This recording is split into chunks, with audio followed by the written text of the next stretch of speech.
আজকে আমি গল্পটা বলবো না, শোনেন শহীদের বাবার কাছেই। পুলিশ যে আন্দাগন্দা গুলি করছে, অনেক বাসার কাছের গ্লাসও গুলি লাগছে, ওয়ালে গুলি লাগছে। তো আমার ছেলেটা ওই দোকানের সামনে খাড়া ছিল, আমার ছেলের এই কপালের এই জায়গাতে গুলি ঢুকে দিক দিয়ে বের হয়ে গেছে। বাপের বাড়িতে ঘরের ভিতরে দরজা লক করে গলার মধ্যে ফ্যানের সাথে রশি লাগে সুইসাইড করছে। দুইটা ফ্যামিলি ধ্বংস হয়ে গেছে। আমার ছেলের বউ, আমার ছেলে। আমি আজকে 8.5 বছর দেশের বাইরে থাকি আমার ছেলে মেয়ে মানুষ করার জন্য। আমি একজন রিমিটেড যোদ্ধা। আমাকে আজকে আমার ছেলের লাশ উপহার দিছে এই দেশ।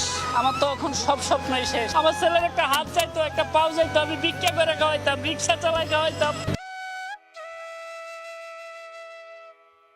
প্রিয় প্রবাসী ভাইরা, আপনারা শুনলেন তো আমাদেরই এক ভাইয়ের কান্না।